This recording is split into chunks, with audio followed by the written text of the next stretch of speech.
Merhaba arkadaşlar, sevgili izleyicilerim, değerli takipçilerim.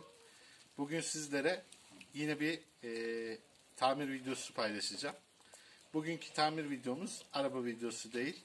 Görmüş olduğunuz üzere 1972 model Türk Fiat traktörümüz. Bugün traktörümüzün yağını, motor yağını, yağ filtresini değiştireceğiz. Bunlara ait bilgileri sizlerle paylaşacağım. Bugün gördüğünüz üzere kar da yağıyor. Tarihimiz 9 Nisan 2021. Buna rağmen kar yağıyor. Videomuza başlamadan önce kanalıma sağ alt köşedeki kırmızı arabaya tıklayarak kanalıma abone olabilirsiniz. Diğer videolarımı görebilirsiniz ve bilgiye ulaşabilirsiniz. Şimdi sizlerle bakım nasıl yapacağız? Adımları tek tek paylaşacağım. Arkadaşlar, motorumuzun gövdesi bu. Bu arada Türk Fiat 480'lik traktör. Öncelikle işlemimize şu alttaki görmüş olduğunuz karter tıpasını sökmekle başlıyoruz. Karter tıpasını sökerek karterde birikmiş olan yağı boşalmasını sağlıyoruz. Ben bu işleme başladım. Tabii yağın daha akıcı olması için traktörü bir süre çalıştırarak yağ ısıtmamızda fayda var. Böylelikle yağ çok çabuk boşalıyor. Yağımızı boşalttık. Daha sonradan şu görmüş olduğunuz yağ filtresini yerinden çıkartacağız. Bu işlem adımlarını size anlatıyorum. Daha sonra da uygulamalı göstereceğim. Şurada görmüş olduğunuz cav filtre dedikleri yakıt filtremiz var. Bu filtreyi de değiştireceğim. Aynı zamanda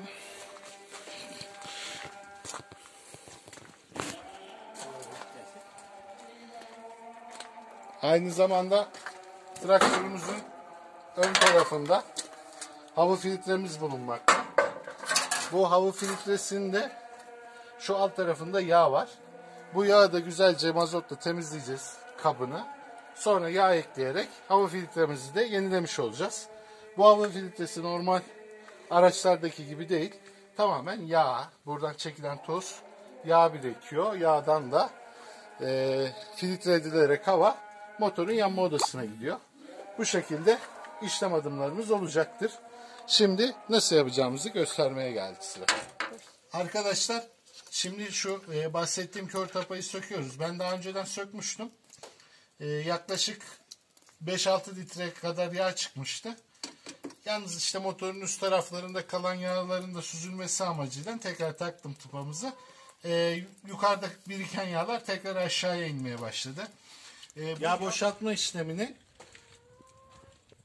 düz bir zeminde yapmanız çok daha iyi olur. Çünkü karter sağa veya sola yatık kalırsa tüm yağı boşaltamayabiliriz.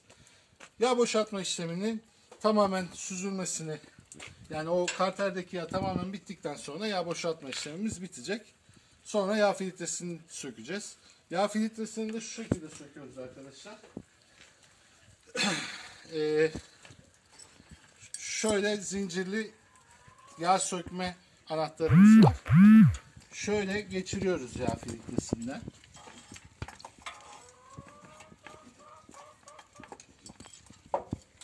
Bu beyaz yeri göstereyim. Şu şekilde yağ filtresine geçirdiğimizde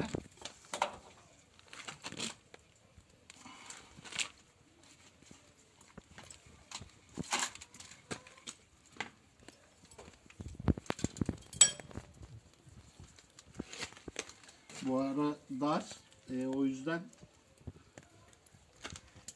geçirilmesi biraz zor oluyor ama geçireceğiz.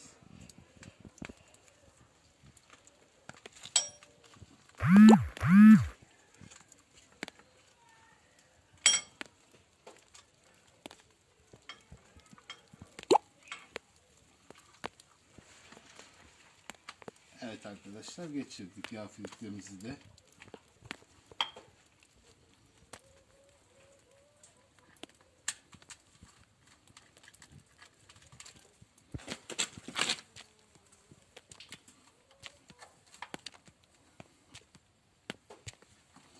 Böyle filtreyi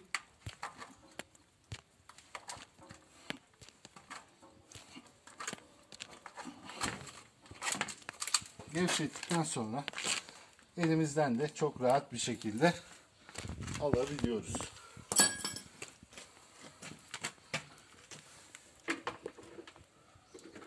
Şuradan yağ süzüleceği için hemen alt kısmına doğru alıyorum.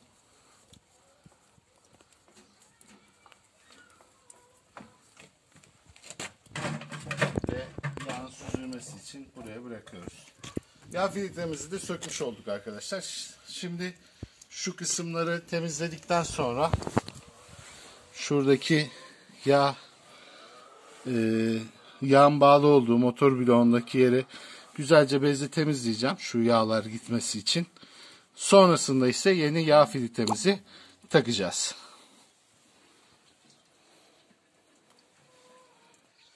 Arkadaşlar şimdi yağın bağlandığı yeri temizledim.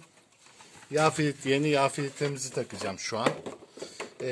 Yeni yağ filtresini takmadan önce sizlere tavsiyem şuradaki conta kısmına şöyle birazcık yağ sürmeniz.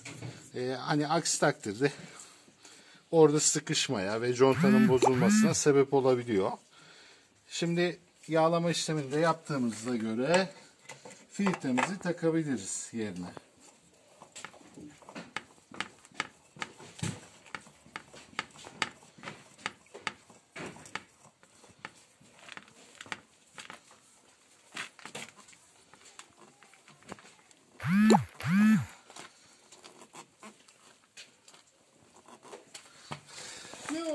Çok aşırı sıkmamıza gerek yok.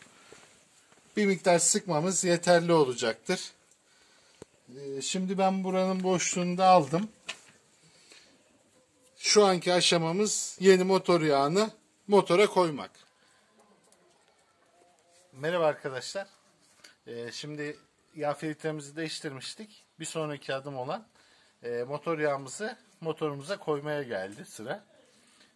Motor yağımıza nasıl koyacağımızı şimdi size daha detaylı göstermek istiyorum.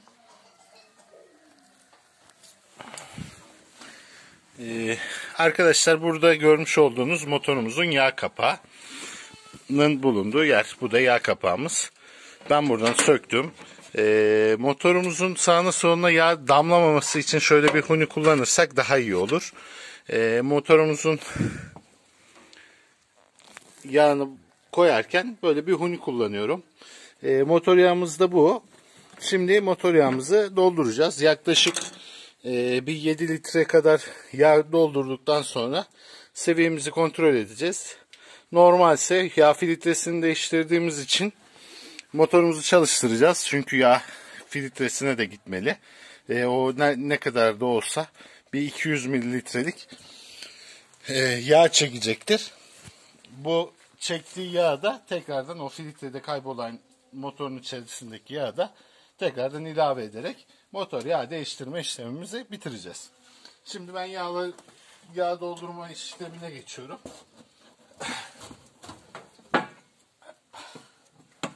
Bismillahirrahmanirrahim.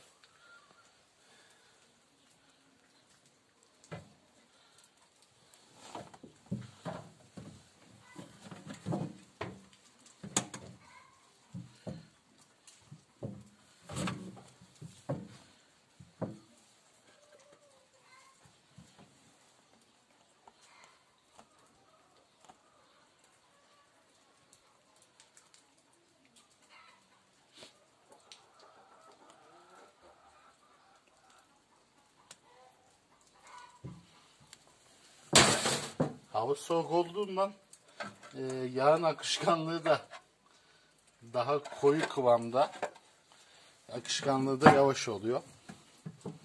Böyle yavaş yavaş dolduracağız. Seviyesini kontrol edeceğiz.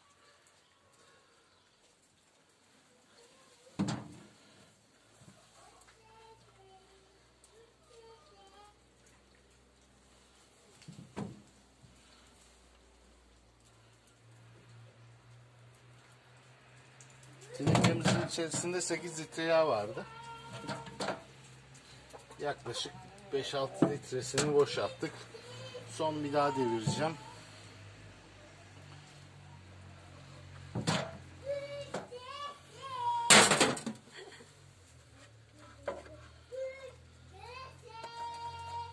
Arkadaşlar, yağımızın şimdi ne kadar koyduğumuzu ölçebilmek için yağ çubuğuna bakacağız motorumuzla. Motorumuzun yağ çubuğu buradadır. Çektik. Daha soğuk olduğu için motorumuz aşağı kartere inmemiş. Yağ da motor yağını genelde üst seviyede tutmakta. Yani bu minimum maksimumun arasında tutuluyor genelde. Ama aslında üst seviyede tutmak daha iyidir. Bakalım motor yağımız aşağıya indiğinde ne kadar yağ koymuşuz göreceğiz. Şu an daha ucuna yeni gelmiş. Bir iki dakika beklememiz gerekiyor. Arkadaşlar, motorumuzda yaklaşık 7 litre kadar bir yağ koyduk. 7 litre. Şu an maksimum seviyesinin biraz yukarısında. Böyle olmasının bizim için daha iyi oldu. Çünkü yeni koyduk yağ filtresini. Yağ filtremizin de bir miktar yağ emeceği için çalıştırdığımızda traktörümüzü normal seviyesine gelmiş bulunacak. Arkadaşlar, buraya kadar anlattım. Bir traktörün yağ ve yağ filtresi, motor yağı ve yağ filtresi nasıl değiştirilir? Bunları göstermeye çalıştım size. Beni sabırla dinlediğiniz için teşekkür ederim. Bir sonraki videomda görüşmek üzere. Lütfen kanalıma abone olmayı ihmal etmeyin. Hepinize Allah'a emanet ediyorum.